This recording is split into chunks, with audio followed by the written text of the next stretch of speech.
Shalom, I am Dr. Ann Davis with Bible Interact, and I want to talk today about what God calls the godly ones. The term actually appears several times in Scripture because Scripture speaks of God's chosen ones who express their deep love for God by keeping His commandments and walking in His ways. We read in Psalm 50, God calls to the heavens, that's one witness, and to the earth, that's the other witness, to judge His people. Gather my godly ones to me. Well, let's look at the godly ones.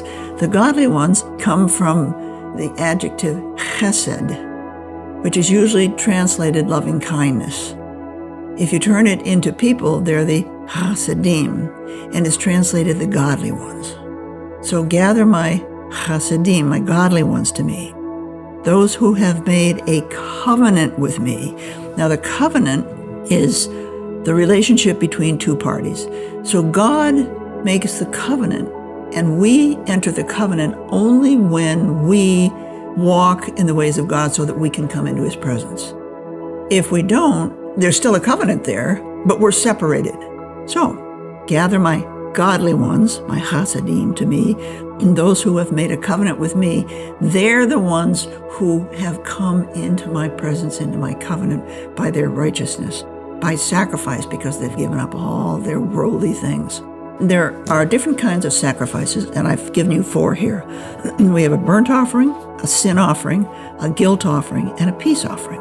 I suggest that this psalm is referring to the peace offering, because a peace offering, you just love God so much that you bring a sacrifice, you give it to the priest, they roast it on the altar, they take half, and then the other half they return to you, and you take it home, and you invite your family and your friends and your neighbors and everybody to come and have this festival to just glorify God and just know that God is just this wonderful, wonderful, wonderful God, and that's a peace offering. And then it says, the heavens declare His righteousness, for God Himself is judge. And so this is talking about the future judgment. And at the future judgment, God is going to determine who are the godly ones. And then the psalm says, let the godly ones exult in glory, because at the time of judgment, they're going to be selected by God to participate in the remnant.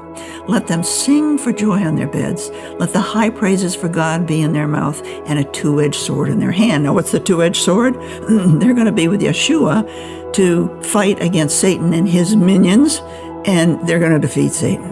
To execute vengeance on the nations of the peoples, and punishment, on the peoples, to bind their kings with chains and their nobles with fetters of iron, to execute on them the judgment written. This is an honor for the godly ones at the time of judgment. So, who are the chosen ones? The chosen ones, the godly ones, express their deep love for God by keeping His commandments and walking in His ways. At the time of God's judgment, God will find His chosen ones worthy of coming into His presence. The godly ones will be a remnant to carry on God's work to eventually redeem all of His people.